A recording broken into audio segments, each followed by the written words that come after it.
नमस्कार दोस्तों, स्वागत है आपका अपने YouTube चैनल सौर्य एकेडमी पे। तो फ्रेंड्स, आज हम बात करेंगे। हमने एक सीरीज़ शुरू करी थी उत्तराखंड परीक्षावाणी रिवीजन सीरीज़, जिसके अंतर्गत हम परीक्षावाणी का 16वां संस्करण यहाँ पर पढ़ रहे थे। देखिए फ्रेंड, इस किताब से संबंधित हमने दो सीरीज़ शुरू करी थी। एक तो सिंगल लाइनर क्वेश्चन, यानी कि जो इसका फर्स्ट पार्ट है, और इसी के साथ जो इसका दूसरा पार्ट है जिसमें चैप्टर दिए गए हैं। चैप्टर वाइज दूसरी हमने सीरीज शुरू करी थी, जिसमें हम उत्तराखंड परीक्षावाणी में दिए गए जो चैप्टर हैं उनको पढ़ रहे थे। देखिए फ्रेंड, चैप्टर से संबंधित हमने एक अध्याय पढ़ लिया था, और दूसरा अध्याय उत्तराखंड एक ऐतिहासिक अध्ययन, इसका भी एक भाग हो गया था। और आज इसका अगला भाग है भाग 2। देखिए फ्रेंड, जिन्होंने इससे पहले के लेक्चर नहीं देखे हैं, प्लेलिस्ट में जाकर देख सकते हैं, या फिर लिंक मैंने डिस्क्रिप्शन बॉक्स में दिया है, वहाँ से डायरेक्ट आप देख सकते हैं। देखिए फ्रेंड, उत्तराखंड एक ऐतिहासिक अध्ययन के अंतर्गत हमने बताया था प्रागैतिहासिक काल, आदि ऐतिहासिक काल के बारे में हो गया था। आदि ऐतिहासिक के अंतर्गत हमने जो लास्ट पॉइंट पढ़ा था कि राजा विराट का भी उल्लेख मिलता है महाभारत के वन पर्व के अनुसार, जिसमें राजा विराट की राजधानी विराटगढ़ी जो कि जौनसार क्षेत्र में स्थित है। देखिए फ्रेंड, बाद में इसी विराट की पुत्री उत्तरा से अभिमन्यु का विवाह होता है। इसके बारे में हम आगे पढ़ेंगे। तो जिन्होंने अभी तक सब्सक्राइब नहीं किया है वो कर लीजिए, और साथ ही साथ हमारे टेलीग्राम ग्रुप से जुड़ने के लिए लिंक मैंने डिस्क्रिप्शन बॉक्स में दी है। तो चलिए फ्रेंड्स, शुरू करते हैं। आज का फर्स्ट पॉइंट है, और इसी विराट की पुत्री से अभिमन्यु का विवाह होता है। इसकी पुत्री का नाम है उत्तरा, और इसी उत्तरा से अभिमन्यु का विवाह होता है। देखिए फ्रेंड, जो राजा विराट है, महाभारत के अनुसार जब पांडवों का 12 वर्ष का वनवास पूरा होता है और 1 वर्ष का अज्ञातवास रहता है, तो उस समय वो भेष बदलकर राजा विराट के दरबार में रहते हैं। तो वहीं से उनकी जान पहचान होती है, और बाद में उत्तरा से अभिमन्यु का विवाह कर दिया जाता है। अगला है, महाभारत के अनुसार इस क्षेत्र में खस, तंगण, किमपुरुष आदि जनजातियां निवास करती थी। नेक्स्ट पॉइंट है, प्राचीन काल में इस क्षेत्र में शिक्षा के 2 ही विद्यापीठ थे। एक था बद्रिकाश्रम और दूसरा था कण्वाश्रम। शिक्षा के लिए इस क्षेत्र में 2 ही विद्यापीठ प्रसिद्ध थे, बद्रिकाश्रम यानी कि बद्रीनाथ, कण्वाश्रम यानी कि जो कोटद्वार के निकट कण्वाश्रम है, उसी के बारे में बात की गई है। देखिए फ्रेंड, इन दोनों आश्रमों में से कण्वाश्रम ज़्यादा फेमस था। यहाँ पर कहा जाता है कि जो राजा दुष्यंत है और जो शकुंतला है, इनका प्रेम प्रसंग चलता है और इनकी शादी होती है। और इसी कण्वाश्रम में ही दुष्यंत और शकुंतला का पुत्र जो चक्रवर्ती सम्राट है भरत, इनका जन्म होता है। और इन्हीं भरत के नाम पर हमारे देश का नाम भारतवर्ष पड़ता है। ये इंपॉर्टेंट पॉइंट है। चक्रवर्ती सम्राट भरत का जन्म कहाँ पर होता है? तो कण्वाश्रम के निकट होता है। सम्राट भरत किसके पुत्र थे? तो राजा दुष्यंत और शकुंतला के पुत्र थे। देखिए फ्रेंड, इन्हीं के ऊपर महाकवि कालिदास ने एक महाकाव्य लिखा है, अभिज्ञान शकुंतलम। तो इस अभिज्ञान शकुंतलम की रचना भी मालिनी नदी के तट पर कण्वाश्रम में ही की गई थी। जो मालिनी नदी है उसी के किनारे कौन सा आश्रम है? कण्वाश्रम स्थित है। और इसी आश्रम में कालिदास द्वारा एक रचना लिखी गई है, अभिज्ञान शकुंतलम, जिसमें राजा दुष्यंत और शकुंतला का प्रेम प्रसंग के बारे में बताया गया है और इनकी शादी के बारे में बताया गया है। इसी के साथ साथ सम्राट जो भरत हैं, इनके जन्म के बारे में भी बताया गया है। और कण्वाश्रम का आधुनिक नाम देखें तो वर्तमान में इसको चौकाघाट नाम से जाना जाता है। इसके अलावा धार्मिक ग्रंथों में कहीं कहीं केदारखस मंडली शब्द का भी प्रयोग किया गया है उत्तराखंड के लिए। तो उत्तराखंड के लिए इस शब्द का भी यहाँ पर प्रयोग किया गया है। इस शब्द के अनुसार, यानी कि जो केदारखस मंडल है, तो इस शब्द के अनुरूप केदारखंड को खस प्रदेश का पर्यायवाची माना गया है, यानी कि यहाँ पर खसों का निवास रहा होगा, जिस कारण इसको केदारखस मंडले कहा गया है कि केदार क्षेत्र में खसों का निवास है। देखिए फ्रेंड, विद्वानों का जो मत है, जो इतिहासकार हैं, वो मानते हैं कि प्राचीन काल में गढ़वाल क्षेत्र में खस जाति का निवास था, और ये खस जाति के लोग बहुत ही सशक्त थे। सशक्त यानी कि काफ़ी शक्तिशाली हुए हैं। और इन्हीं खसों के समय गढ़वाल क्षेत्र में बौद्ध धर्म का प्रचार प्रसार अधिक मात्रा में हुआ है। और कुछ विद्वान इन्हें आर्य भी मानते हैं। आर्य यानी कि जो मध्य एशिया से भारत आए थे, उन्हीं लोगों को आर्य सभ्यता से माना जाता है। तो कुछ विद्वान इन खसों को आर्य भी मानते हैं। अब हम पढ़ेंगे कुमाऊं क्षेत्र। देखिए फ्रेंड, कुमाऊं क्षेत्र की अगर बात करें तो पौराणिक ग्रंथों के अनुसार चंपावत के पास जो कच्छप पीठ की आकृति वाला पर्वत है, कांतेश्वर पर्वत। कच्छप यानी कि जो कछुआ होता है, तो कछुए की आकृति वाला जो कांतेश्वर पर्वत है, जिसको वर्तमान में कांडादेव या कानदेव के नाम से जाना जाता है, तो इसी पर भगवान विष्णु ने कुर्म या कच्छप यानी कि कछुए का अवतार लिया था। जिस कारण इस क्षेत्र को कुर्मो कहा जाने लगा। और कालांतर में इस पर्वत के नाम पर मानस खंड के इस क्षेत्र को कुर्मांचल, जो कि संस्कृत भाषा का शब्द है, कुर्मांचल कहा जाने लगा। आगे चलकर यही कुर्मांचल क्या हो गया, प्राकृत भाषा में कुमो हो गया और हिंदी में कुमाऊं हो गया। तो कुमाऊं शब्द की उत्पत्ति कहाँ से होती है, तो कांतेश्वर पर्वत से होती है, जो कि चंपावत में कांडा या कानादेव नाम से प्रसिद्ध है। और यहीं पर भगवान विष्णु ने कछुए का अवतार लिया था, जिस कारण कुर्मांचल हो गया और बाद में कुमाऊं हो गया। नेक्स्ट पॉइंट है, प्रारंभ में जो कुमाऊं है केवल चंपावत के आसपास का क्षेत्र ही कुमाऊं में सम्मिलित था, यानी कि जो चंपावत है वही क्या था, कुमाऊं क्षेत्र था। लेकिन आगे चलकर जो वर्तमान अल्मोड़ा है, पिथौरागढ़ है, बागेश्वर है, उधम सिंह नगर है, ये सारे क्षेत्रों को भी कुमाऊं कहा जाने लगा। बाद में जब राजा महाराजा हुए हैं, इन्होंने धीरे धीरे कुमाऊं की सीमाओं को बढ़ाया है, अपने क्षेत्र में मिलाया है। बाद में ये सारा क्षेत्र कुमाऊं नाम से जाना जाने लगा। नेक्स्ट है, कुमाऊं का सर्वाधिक उल्लेख किस पुराण में मिलता है, तो स्कंद पुराण में मिलता है, जैसे कि गढ़वाल का भी इसी में मिलता है। और स्कंद पुराण में कुमाऊं के लिए मानसखंड नाम दिया गया है और गढ़वाल के लिए केदारखंड नाम दिया गया है। ब्रह्म एवं वायु पुराण की बात करें तो इन दोनों पुराण के अनुसार यहाँ पर किरात, किन्नर, यक्ष, गंधर्व, विद्याधर, नाग आदि जातियाँ निवास करती थी। किस पुराण के अनुसार, ब्रह्म एवं वायु पुराण के अनुसार।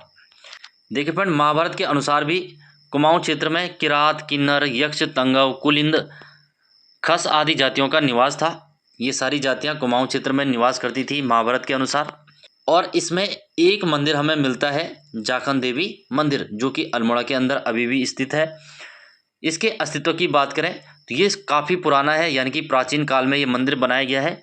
इस मंदिर से किस जाति के निवास की पुष्टि होती है, तो यक्षों के निवास की पुष्टि होती है। यानी कि जो ये जाखन देवी मंदिर है वो यक्षों ने बनाया था, यहाँ से प्रमाण मिलते हैं। तो हम कह सकते हैं कि उत्तराखंड में यक्ष जाति भी निवास करती होगी।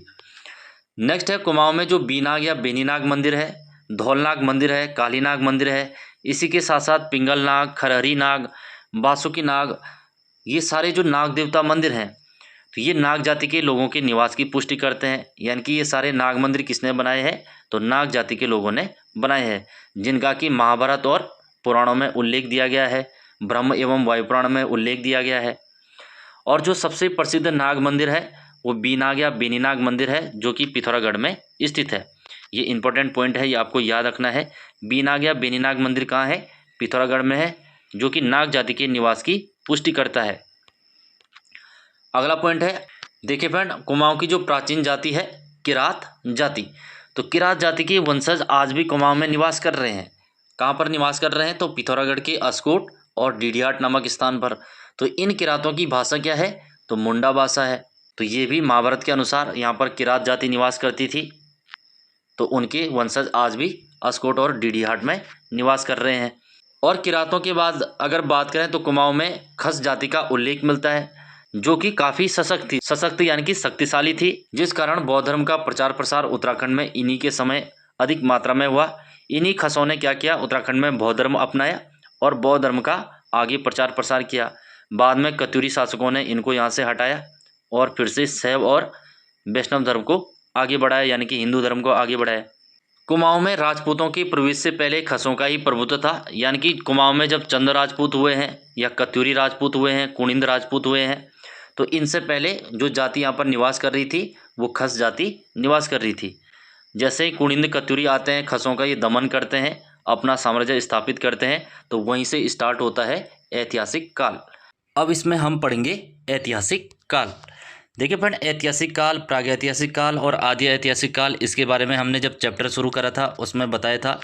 ऐतिहासिक काल के बारे में मैंने बताया था कि ऐतिहासिक काल किसे कहते हैं, कि वह समय जिसके हमारे पास लिखित साक्ष्य भी हैं या फिर लिखित प्रमाण है और उन लिखित साक्ष्यों को पढ़ा भी जा सका है। यानी कि ऐसा समय जिसके लिखित साक्ष्य उपलब्ध है और वो साक्ष्य पढ़े भी जा चुके हैं, तो उसको किस कैटेगरी में रखा गया है, हिस्टोरिक एज में या फिर ऐतिहासिक काल में। ऐतिहासिक काल को पुनः 3 भागों में बांटा गया है। पहला है प्राचीन काल, एंशिएंट पीरियड जो होता है, दूसरा मिडेवल यानी कि मध्यकाल, और तीसरा आधुनिक काल यानी कि मॉडर्न एरा। फ्रेंड, प्राचीन काल से संबंधित हम उत्तराखंड में कुणिंद और कत्यूरी राजवंश को पढ़ेंगे, मध्यकाल के अंतर्गत पंवार और चंद राजवंश को पढ़ेंगे, और आधुनिक काल के अंतर्गत गोरखा और अंग्रेजों को यहाँ पर पढ़ते हुए चलेंगे। इसमें पहला है प्राचीन काल। तो प्राचीन काल के संबंधित जो साक्ष्य हमारे पास प्राप्त होते हैं उसमें से प्रमुख लेख मिले हैं, चाहे वो शिलालेख हो, गुफा लेख हो या फिर मुद्रा लेख हो। राज्य में विभिन्न स्थलों से अनेक प्रकार के ऐतिहासिक लेख जैसे कि शिलालेख, मंदिरों के अंदर लेख, गुहा भित्ति लेख यानी कि गुफाओं के अंदर जो लेख होते हैं, ईंटों पर उत्कीर्ण किए गए लेख, मूर्ति पीठिका लेख यानी कि मूर्तियों पर लिखे गए जो लेख हैं, त्रिशूल लेख प्राप्त हुए हैं, ताम्रपत्र प्राप्त हुए हैं और मुद्राओं पर जो लेख हैं वो प्राप्त हुए हैं। तो ये सारे जो लेख हैं वो किसकी जानकारी देते हैं? तो उत्तराखंड में प्राचीन काल से संबंधित जो राजवंश यहाँ पर हुए हैं उनकी जानकारी देते हैं, जिसमें से कुछ निम्नलिखित हैं जो शिलालेख यहाँ से प्राप्त हुए हैं। जैसे कि सबसे पहला शिलालेख है कालसी शिलालेख, दूसरा लाखामंडल से प्राप्त हुआ है, सिरौली से प्राप्त हुआ है, मंडल एवं माणा से प्राप्त हुआ है। तो इन सभी स्थानों से शिलालेख प्राप्त हुए हैं। इसमें सबसे पहले पढ़ेंगे हम अशोक का शिलालेख। तो अशोक ने एक अभिलेख अपने राज्य की उत्तरी सीमा पर 257 ईसा पूर्व कालसी देहरादून के अंदर स्थापित करवाया था। यानी कि मौर्य साम्राज्य की उत्तरी सीमा पर कौन सा राज्य था? तो उत्तराखंड राज्य था। यानी कि जो कुनिंद राज्य था वो मौर्य साम्राज्य की उत्तरी सीमा पर स्थित था। तो आपको याद रखना है मौर्य साम्राज्य की सीमा उत्तर में कहाँ तक फैली थी? तो कालसी उत्तराखंड तक फैली थी, क्योंकि कालसी से अशोक का शिलालेख मिला है जो कि उत्तर भारत में स्थापित सबसे अंतिम शिलालेख है, जिससे अनुमान लगाया गया कि मौर्य वंश की उत्तरी सीमा कालसी तक रही होगी। देखिए फ्रेंड, कालसी की बात करें तो यह टोंस और यमुना के संगम पर स्थित है और जो अशोक का कालसी शिलालेख है वो 257 ईसा पूर्व का है। ये भी आपको याद रखना है। अगर इस अभिलेख की भाषा की बात करें तो प्राकृत भाषा एवं इसकी लिपि ब्राह्मी है। अगर बात करें कि इस अभिलेख में अशोक ने कहा क्या है, तो अशोक ने इसमें यह घोषणा की है कि उसने राज्य में हर स्थान पर मनुष्य एवं पशुओं की चिकित्सा की व्यवस्था कर ली है और इसी के साथ साथ इसमें हिंसा को त्यागने और अहिंसा को अपनाने की बात कही गई है। इसके साथ साथ आपको एक पॉइंट और याद रखना है, अशोक के कालसी शिलालेख से 5 यूनानी शासकों का नाम भी उल्लेखित हुआ है। यानी कि जो भारत के बाहर के शासक हैं उनके साथ अशोक के संबंध बताए गए हैं कि उनके साथ मैत्रीपूर्ण संबंध थे। तो ये पॉइंट आपको याद रखना है। किस अभिलेख से 5 यूनानी राजाओं का नाम मिलता है? तो कालसी शिलालेख से प्राप्त होता है। देखिए फ्रेंड्स, इसके अलावा शिलालेख की अगर बात करें तो देहरादून के जौनसार बावर क्षेत्र में जो लाखामंडल है वहाँ से एक अभिलेख प्राप्त हुआ है, शिलालेख प्राप्त हुआ है जो कि राजकुमारी ईश्वरा का है। और जो ये राजकुमारी ईश्वरा है ये यदु राजवंश की राजकुमारी हुई है, इसकी ये जानकारी देती हैं। अगर उत्तराखंड में मुद्रा लेख यानी कि मुद्राओं पर लिखे गए लेख जो सिक्कों से प्राप्त हुए हैं उनकी बात करें तो कुनिंद लोगों की जो अमुकभूति, अल्मोड़ा एवं छत्रेश्वर प्रकार की मुद्राएं थी उन पर भी लेख मिले हैं, राजाओं के नाम मिले हैं। देखिए फ्रेंड, कुनिंद सिक्के 3 भागों में बांटे गए हैं, ये मैंने पहले भी बताया था। एक तो अमुकभूति प्रकार के यानी कि जिन पर अमुकभूति का नाम मिलता है, दूसरा अल्मोड़ा प्रकार के जो अल्मोड़ा से प्राप्त हुए हैं, तीसरा है छत्रेश्वर प्रकार की जिन पर छत्रेश्वर का नाम मिलता है। नेक्स्ट है कुनिंद लोगों की अल्मोड़ा प्रकार की 4 मुद्राएं कहाँ पर स्थित हैं? तो लंदन संग्रहालय में स्थित हैं। अगर कत्यूर घाटी की बात करें तो बैजनाथ कत्यूर घाटी से कुनिंदों की 54 मुद्राएं प्राप्त हुई हैं। इसी के साथ गोपेश्वर, कालीमठ और केदारनाथ तथा नाला यहाँ से भी मंदिरों की दीवारों पर उत्कीर्ण लेख प्राप्त हुए हैं जो कि उत्तराखंड में प्राचीन इतिहास के बारे में जानकारी देते हैं। नेक्स्ट है जो देवप्रयाग की वामन गुफा है तथा इसी के साथ साथ कल्पनाथ, यहाँ से गुफाओं के अंदर दीवारों पर लेख प्राप्त हुए हैं। इसके अलावा ईंटों पर भी उत्कीर्ण लेख प्राप्त हुए हैं। तो ईंटों पर उत्कीर्ण लेख नैनीताल तथा बाड़वाला देहरादून से प्राप्त हुए हैं।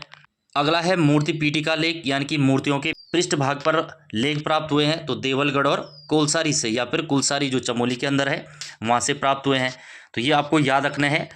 मंदिर की दीवारों पर उत्कीर्ण लेख कहाँ से प्राप्त हुए हैं? तो गोपेश्वर, कालीमठ रुद्रप्रयाग, केदारनाथ रुद्रप्रयाग और नाला भी रुद्रप्रयाग में है, गोपेश्वर चमोली में स्थित है। तो यहाँ से तो मंदिर की दीवारों पर उत्कीर्ण लेख प्राप्त हुए हैं। गुफाओं के अंदर उत्कीर्ण लेख प्राप्त की बात करें तो गुफाओं के अंदर जो दीवारों पर लेख प्राप्त हुए हैं तो देवप्रयाग की वामन गुफा, इसी के साथ कल्पेश्वरनाथ या कल्पनाथ चमोली के अंदर से प्राप्त हुए हैं। और ईंटों पर उत्कीर्ण लेख तो ये नैनीताल और बाड़वाला देहरादून से प्राप्त हुए हैं। और मूर्ति पीठिका लेख तो ये देवलगढ़ जो कि श्रीनगर पौड़ी के निकट है और कुलसारी चमोली के अंदर से प्राप्त हुए हैं। तो ये तीनों आपको याद रखना है, ये इंपॉर्टेंट क्वेश्चन है। देखिए फ्रेंड, इसके अलावा त्रिशूल लेख भी उत्तराखंड से प्राप्त हुए हैं। तो त्रिशूल लेख कहाँ से प्राप्त हुए हैं? तो एक तो बाड़ाहाट के शक्ति स्तंभ से जो लेख मिला है वो नागवंशी राजा गणेश्वर नाथ या गणपति नाग का लेख है। और इसमें एक राजा का और उल्लेख मिलता है, राजा गुह का। जो राजा गुह था वो गणेश्वर नाथ या फिर गणपति नाथ का पुत्र था। तो इन दोनों का लेख कहाँ से प्राप्त होता है? बाड़ाहाट के त्रिशूल लेख से। इसी के साथ साथ जो गोपेश्वर का त्रिशूल लेख प्राप्त हुआ है वो भी किससे संबंधित है, तो गणपति नाग से संबंधित है, यानी कि नागवंश की राजाओं के बारे में ये जानकारी देता है। नेक्स्ट है प्रथम एवं द्वितीय सदी के कुषाणकालीन मुद्राएं कहाँ से प्राप्त हुई हैं, तो मुनि की रेती और सुमाड़ी जो श्रीनगर के निकट है तो यहाँ से प्राप्त हुई हैं।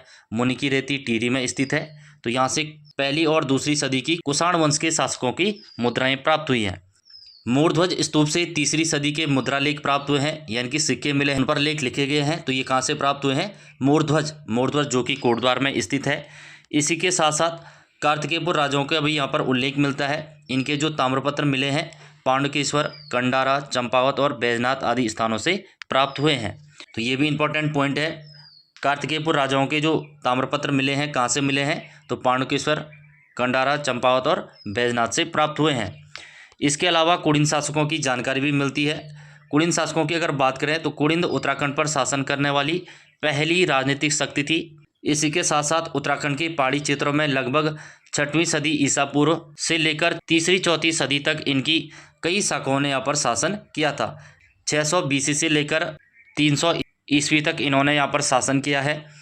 नेक्स्ट है देहरादून जिले में जो यमुना और टोंस नदियाँ हैं इनके संगम पर स्थित कालसी नामक स्थान से अशोककालीन अभिलेख के आधार पर डॉक्टर राय चौधरी कहते हैं कि देहरादून तक का क्षेत्र अशोक के अधीन आ गया था। देखिए फ्रेंड, जैसे मैंने अभी बताया है कालसी शिलालेख किसका है, अशोककालीन है, यानी कि सम्राट अशोक का है, जो मौर्य वंश की जानकारी देता है। दूसरा, मौर्य वंश की उत्तरी सीमा कहाँ तक थी, तो कालसी तक सीमित थी। तो ये किसने बताया है, तो डॉक्टर राय चौधरी जी कहते हैं कि अशोक की जो उत्तरी सीमा थी वो देहरादून तक थी और देहरादून तक का क्षेत्र अशोक के अधीन आ गया था। इसके अलावा जो उत्तराखंड का पहाड़ी क्षेत्र था वो कुड़िंद लोगों के शासन में था, यानी कि वहाँ पर कुड़िंद लोग अपना शासन कर रहे थे। और कुड़िंद वंश के सबसे प्रतापी शासक की बात करें तो वो अमोघभूति था।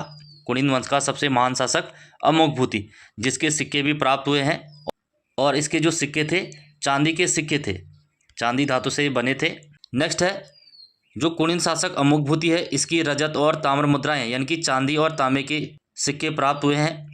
तो कहाँ से ये मुद्राएं प्राप्त हुई हैं, पश्चिम में ब्यास नदी से लेकर अलकनंदा तक, तथा दक्षिण में सुनेत से लेकर सुनेत जो कि पंजाब लुधियाना में है, और बेहद तक, बेहद कहाँ है, सहारनपुर यूपी में स्थित है। तो यहाँ तक किसके सिक्के प्राप्त हुए हैं, तो अमोघभूति के सिक्के प्राप्त हुए हैं। पश्चिम में ब्यास से लेकर अलकनंदा और दक्षिण में सुनेत से लेकर बेहद तक, जो कि लुधियाना और सहारनपुर में स्थित है। देखिए फ्रेंड, इन सिक्कों पर लिपि या फिर भाषा की बात करें तो ब्राह्मी लिपि एवं खरोष्टी लिपि का इनमें प्रयोग किया गया था।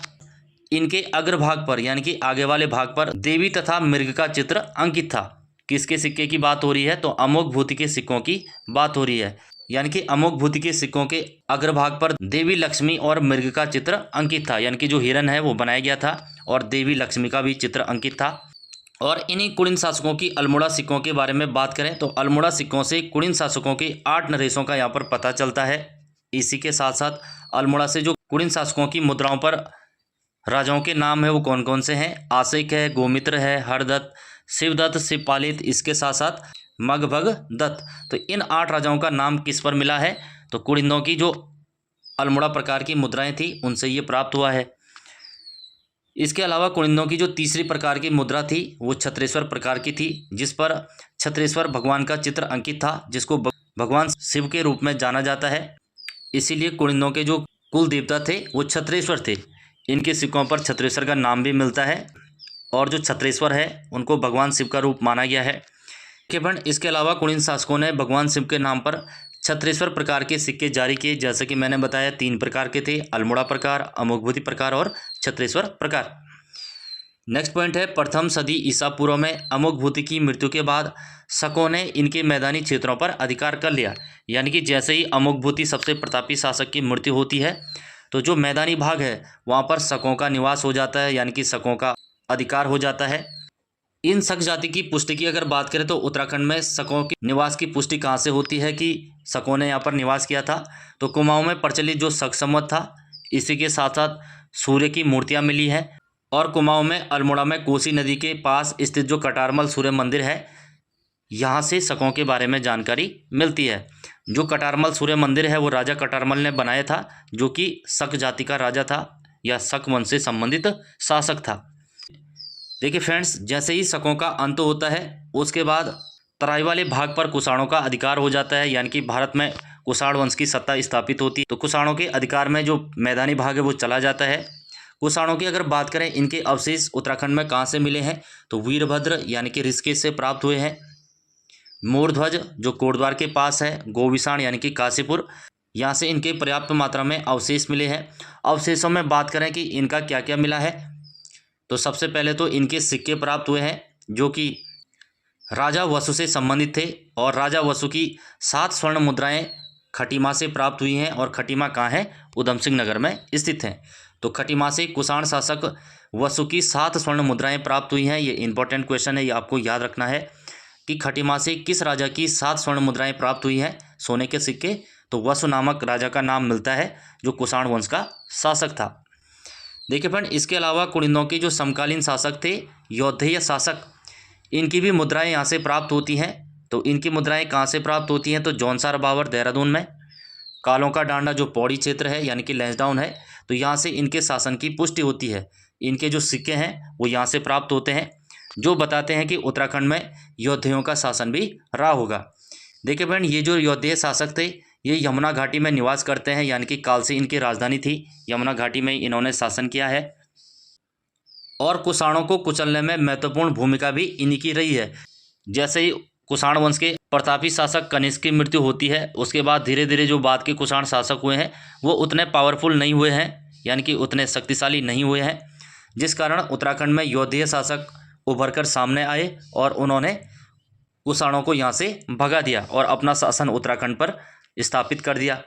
देखिए फ्रेंड, इसके अलावा सीलवर्मन ने कितने अश्वमेध यज्ञ कराए हैं, तो 4 अश्वमेध यज्ञ कराए हैं। इसकी यज्ञ वेदिका कहाँ से प्राप्त हुई, तो बाड़वाला जगतग्राम देहरादून से प्राप्त हुई है, जो कि 3री सदी ईस्वी की बताई जाती है।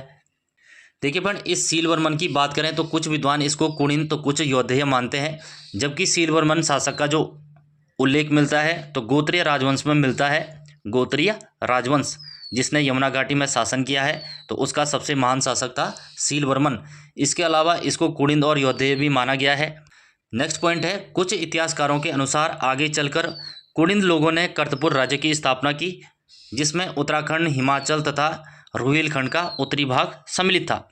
देखिए फ्रेंड, ये वही कर्तपुर है जिसका उल्लेख समुद्रगुप्त ने अपने प्रयाग प्रशस्ति में किया है, यानी कि इलाहाबाद से इनका स्तंभलेख मिला है, जिस पर गुप्त साम्राज्य की उत्तरी सीमा पर एक राज्य बताया गया है, कर्तपुर राज्य, जहां पर कुड़िंदों का शासन है। और कुड़िंदों के पतन के बाद कार्तिकेयपुर राजवंश यानी कर्तपुर के अंदर कार्तिकेयपुर राजवंश की स्थापना होती है, जो कत्यूरी राजवंश के नाम से आगे जाने जाते हैं।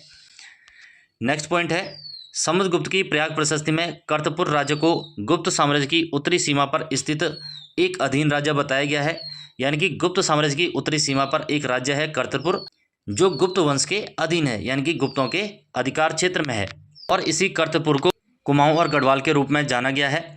नेक्स्ट पॉइंट है, राहुल सांकृत्यायन ने हिमालय के कुछ भाग को हूण शासक तोरमाण एवं मिहिरकुल के अधीन भी माना है। जो हूण राजा थे तोरमाण, और इसके सबसे प्रतापी शासक हुए हैं मिहिरकुल, तो इनके अधिकार क्षेत्र में भी कुछ समय तक उत्तराखंड का मैदानी भाग रहा है। देखिए फ्रेंड, इनकी जो राजधानी थी सियालकोट या फिर साकला थी, साकला जो आज का पंजाब पाकिस्तान वाला क्षेत्र है, वहाँ पर इनकी राजधानी थी। तो इनका क्षेत्र उत्तराखंड के मैदानी भाग तक भी फैला था। तो राहुल सांकृत्यायन का मानना है तो इनके अधिकार में उत्तराखंड का कुछ भाग सम्मिलित था। इसके अलावा 5वीं सदी के उत्तरार्ध में यानी कि अंत में नागों ने कर्तपुर के कुणिंद राजवंश पर अधिकार कर लिया, कि जैसे ही कुणिंदों का पतन होता है तो उत्तराखंड में एक नई शक्ति उभर के आती है, नाग राजवंश, जिनका अधिकार कुणिंदों के कर्तपुर राज्य पर हो जाता है, जिसकी जानकारी हमें गोपेश्वर के त्रिशूल लेख से प्राप्त होती है, जिसमें 4 नाग राजाओं का उल्लेख है, और जो त्रिशूल लेख है वो राजा गणपति नाग का है, गणपति नाग। नेक्स्ट पॉइंट है, लाखा मंडित जो ध्वस्त शिलालेख हैं उनका संबंध छांगलेश राजवंश से है, जिसमें छांगलेश राजवंश के राजाओं का वर्णन है। यानी कि जो लाखा मंडल खंडित शिलालेख हैं वो किस राजवंश से संबंधित है, तो छांगलेश राजवंश से संबंधित है, जिन्होंने यमुना घाटी में शासन किया है।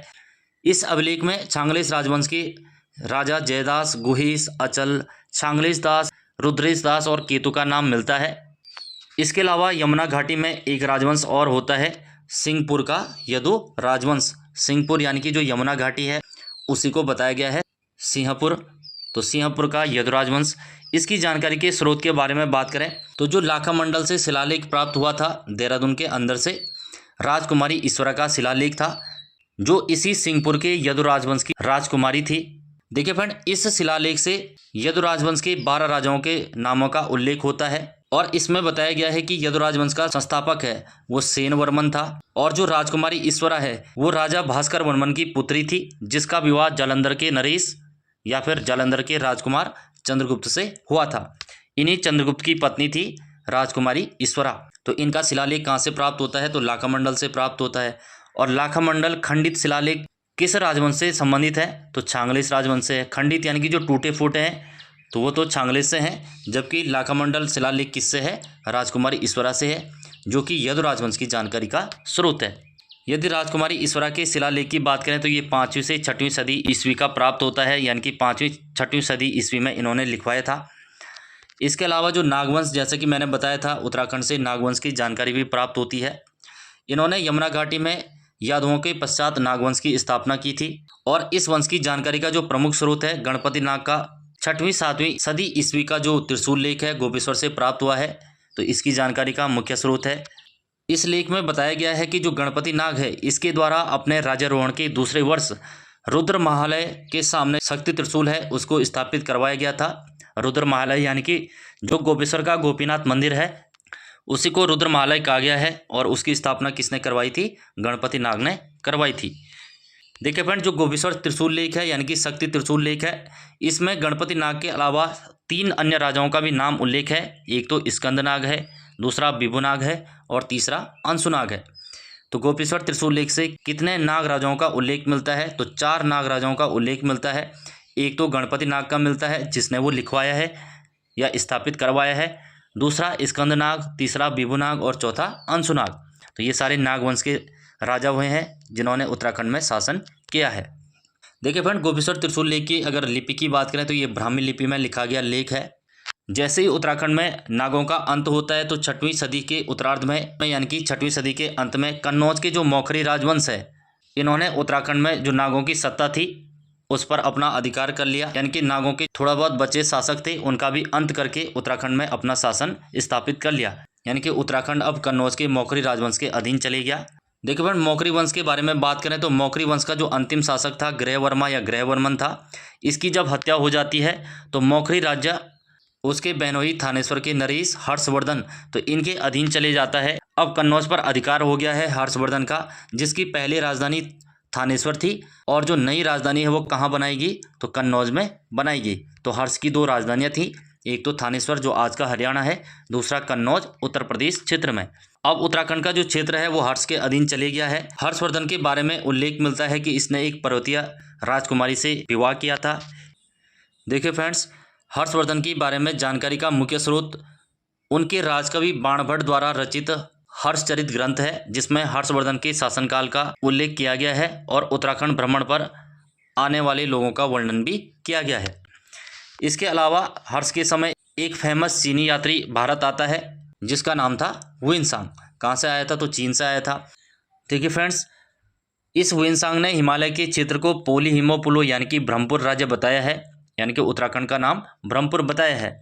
और जो ये ब्रह्मपुर है वो बौद्ध धर्म के लिए प्रसिद्ध था और हर्ष के अधीन एक राज्य हुआ करता था। ये कौन बताता है तो हुइनसांग बताता है। देखिए फ्रेंड्स, इसके अलावा जो हुइनसांग कहता है कि उसने यहाँ पर 5 बौद्ध विहार देखे थे, यानी कि उत्तराखंड में 5 बौद्ध विहार होने का उल्लेख हुइनसांग ने किया है। नेक्स्ट पॉइंट है, अंग्रेज इतिहासकार जो अलेक्जेंडर कनिंघम है वो आधुनिक गढ़वाल और कुमाऊं वाले क्षेत्र को यानी कि संपूर्ण उत्तराखंड को ब्रह्मपुर मानते हैं। जो ये पोलीहिमोपुलो है इसका अर्थ ब्रह्मपुर किसने निकाला है तो कनिंघम ने निकाला है। नेक्स्ट पॉइंट है, हरिद्वार के बारे में हुइनसांग लिखता है कि महाभद्रा नदी के किनारे मोयुलो यानी कि हरिद्वार नामक नगर है जो लगभग 20 ली के घेरे में है। देखिए फ्रेंड, आपको हुइनसांग के बारे में याद रखना है। हुइनसांग 629 में भारत आता है और 645 तक भारत में रहता है और 45 में वापस चले जाता है। तो इस बीच वो 634 में हरिद्वार आता है और 636 में काशीपुर आता है। तो जब वो हरिद्वार आता है तो वो कहता है कि महाभद्रा नदी के किनारे, तो जो महाभद्रा नदी है वो गंगा नदी के लिए बताया गया है, एक शहर है या एक नगर है मोयुलो। तो मोयुलो किसके लिए बताया है? हरिद्वार के लिए बताया है। और उसका क्षेत्रफल कितना है? तो 20 ली है। ली एक चीनी पैमाना होता था या चाइनीज़ पैमाना होता था, तो उसी पैमाने के अनुसार हरिद्वार का क्षेत्रफल कितना बताया है? 20 ली बताया है। तो ये पॉइंट याद रखने हैं। वुएनसांग ने गंगा को क्या कहा है? महाभद्रा कहा है। हरिद्वार को क्या कहा है? मोइलो कहा है। और हरिद्वार का क्षेत्रफल कितना बताया है? 20 ली बताया है। और हरिद्वार कब आया है? तो 634 ईस्वी में आया है। देखिए फ्रेंड, यही यात्रा वो काशीपुर की भी करता है 636 में, और काशीपुर के लिए गोविषाण कहता है, और काशीपुर का क्षेत्रफल 15 ली बताता है। तो ये भी आपको याद रखना है। काशीपुर का क्षेत्रफल कितना बताया है? 15 ली। और क्या नाम दिया है? गोविषाण नाम दिया है। अब हम पढ़ेंगे बहुराजकता का युग। देखिए फ्रेंड, बहुराजकता होता क्या है, पहले इसको समझेंगे। जब केंद्रीय शक्ति समाप्त हो जाती है, यानी कि जो मैन पावर थी वो समाप्त हो जाती है, और राज्य छोटे छोटे टुकड़ों में बंट जाता है। जो छोटे छोटे कबीले थे वो अपने आप को स्वतंत्र कर देते हैं। तो वही क्या है? बहुराजकता है। यानी कि जैसे ही हर्षवर्धन की मृत्यु होगी, भारत के अंदर जो बड़ा साम्राज्य था उसका पतन होगा, और उत्तराखंड में जो छोटे छोटे कबीले थे या छोटे छोटे क्षेत्र थे वो अपने आप को स्वतंत्र घोषित करते हैं। तो उत्तराखंड में बहुराजकता फैलती है, बहुत सारे राजवंश स्थापित हो जाते हैं। तो हर्ष की मृत्यु के बाद उत्तराखंड छोटे छोटे कई राज्यों में स्थापित हो गया था। सैन्य शक्ति के अभाव में इन दुर्बल राजाओं ने सुरक्षा के लिए छोटे छोटे कोटों या गढ़ों का निर्माण किया था। यानी कि छोटे छोटे कोट या गढ़ों में ये विभक्त हो गए थे। जो 52 गढ़ थे वो बाद में अजयपाल के समय भी उल्लेख मिलता है, जिनको अजयपाल विजित करके पूरे गढ़वाल साम्राज्य की स्थापना करता है। देखिए फ्रेंड्स, जैसे ही हर्षवर्धन की मृत्यु होगी उत्तराखंड छोटे छोटे गढ़ों में विभक्त हो जाएगा। इन छोटे छोटे गढ़ों में ब्रह्मपुर, शत्रुघ्न नगर और गोविषाण जो काशीपुर था, ब्रह्मपुर जो उत्तराखंड में गढ़वाल और कुमाऊं का क्षेत्र है, शत्रुघ्न नगर उत्तरकाशी और हिमाचल के बीच का क्षेत्र है। तो ये तीनों ही गढ़ इनमें सबसे मुख्य थे, और इनमें सबसे बड़ा ब्रह्मपुर राज्य था। ब्रह्मपुर राज्य का उल्लेख मिलता है। इस ब्रह्मपुर राज्य पर हर्षवर्धन की मृत्यु के बाद 6वीं शताब्दी में पौरव राजवंश का शासन होता है, यानी कि पौरवों का शासन होता है। और पौरव राजवंश की जानकारी का जो स्रोत है, तो पौरव राजवंश के विभिन्न ताम्रपत्रों में इनके 5 राजाओं के बारे में जानकारी मिलती है। और इस वंश के प्रमुख शासकों में विष्णुवर्मन, वृषवर्मन, अग्निवर्मन, द्युतिवर्मन और विष्णुवर्मन द्वितीय इनका नाम मिलता है। देखिए फ्रेंड, इनका जो नाम मिलता है ये कहाँ से मिलता है? तो पौरव राजवंश का एक प्रमुख ताम्रपत्र है तालेश्वर ताम्रपत्र। यही तालेश्वर ताम्रपत्र उत्तराखंड में पौरव राजवंश के बारे में जानकारी देता है, जो कहता है कि उत्तराखंड में एक राज्य था ब्रह्मपुर, जिस पर पौरव राजवंश की सत्ता स्थापित थी, और इसके शासक थे विष्णुवर्मन प्रथम, वृषवर्मन, अग्निवर्मन, द्युतिवर्मन और विष्णुवर्मन द्वितीय। जो ये तालेश्वर ताम्रपत्र है ये राजा द्युतिवर्मन से संबंधित था, ये भी आपको याद रखना है। और ये कहाँ से प्राप्त हुआ है? तो 1915 में पिथौरागढ़ से ये प्राप्त हुआ है। तो कब हुआ है? 1915 में प्राप्त हुआ है। तो ये सारे पॉइंट आपको नोट रखने हैं। नेक्स्ट पॉइंट है, जो तालेश्वर ताम्रपत्र है इसमें संस्कृत भाषा एवं ब्राह्मी लिपि का प्रयोग किया गया था। ये इंपॉर्टेंट क्वेश्चन है, कई बार एग्जाम में आया हुआ क्वेश्चन है। तालेश्वर ताम्रपत्र में किस भाषा का प्रयोग हुआ है? संस्कृत भाषा का हुआ है। और लिपि कौन सी है? तो ब्राह्मी लिपि का प्रयोग हुआ है। और इस तालेश्वर ताम्रपत्र के अनुसार पौरव राजवंश का संस्थापक कौन था? तो विष्णुवर्मन प्रथम था। और इस लेख को किसने लिखवाया है? तो राजा द्युतिवर्मन द्वारा ये उत्कीर्ण करवाया गया है। जो पौरव राजवंश का तालेश्वर ताम्रपत्र है वो द्युतिवर्मन से संबंधित है। नेक्स्ट है, पौरव काल में भूमि को 2 भागों में विभाजित किया गया था। एक था केदार भूमि, दूसरी सारी भूमि। केदार यानी कि जो दलदली भूमि है जिसमें सिंचाई की प्रॉपर व्यवस्था थी, और सारी भूमि जो असिंचित भूमि थी यानी कि सिंचाई की व्यवस्था नहीं थी, ये वाली भूमि वर्षा पर निर्भर थी। तो 2 टाइप की भूमि का उल्लेख मिलता है किसमें? पौरव राजवंश के अंदर। देखिए फ्रेंड, इसी तालेश्वर ताम्रपत्र में एक अधिकारी का यहाँ पर नाम मिलता है भागिक। भागिक नामक अधिकारी का जो कार्य होता था भू राजस्व वसूलने का होता था, यानी कि भूमि पर लगाया गया जो टैक्स था तो इसका काम था उसको वसूलना। नेक्स्ट पॉइंट है, जागेश्वर का प्राचीन नाम योगीश्वर, और गोथला गोपेश्वर का प्राचीन नाम है, और पुनाड़ रुद्रप्रयाग का प्राचीन नाम का उल्लेख होता है। नेक्स्ट पॉइंट है, इस विघटन काल में उत्तराखंड पर कई बाह्य आक्रमण हुए। यानी कि जैसे ही बहुराजकता का युग फैलता है, बहुत सारे छोटे छोटे राज्यों में उत्तराखंड बंट जाता है, तो कई भारी आक्रमण होते हैं, जिसमें से चौहान नरेश बिगराराज ने उत्तराखंड पर आक्रमण कर दक्षिणी उत्तराखंड पर तथा तोमर नरेश ने पूर्वी उत्तराखंड के कुछ भाग पर कब्जा कर लिया था। क्योंकि उत्तराखंड में कोई भी केंद्रीय शक्ति नहीं थी, एक ऐसा राजा नहीं था जो पूरे उत्तराखंड को कंट्रोल कर रहा हो, इसलिए बाहर से आक्रमण बराबर होने लगे थे। अब इसमें अगला है कत्यूरी राजवंश या कार्तिकेयपुर राजवंश। देखिए फ्रेंड, जैसे ही हर्षवर्धन की मृत्यु होगी उत्तराखंड में बहुराजकता का युग फैलेगा। इन सब छोटे छोटे गढ़ों के बीच एक वंश स्थापित होता है चमोली के अंदर कार्तिकेयपुर नामक स्थान पर कार्तिकेयपुर राजवंश, जिसकी स्थापना बसंतदेव करता है 700 ईस्वी के मध्य। तो इसको पढ़ेंगे हम अगली क्लास में। तो इस क्लास को यहीं पर समाप्त करते हैं। जिन्होंने अभी तक सब्सक्राइब नहीं किया है वो कर लीजिए। साथ ही साथ हमारे टेलीग्राम ग्रुप से जुड़ने के लिए लिंक मैंने डिस्क्रिप्शन बॉक्स में दिया है। Thank you for watching. मिलते हैं अगली क्लास में।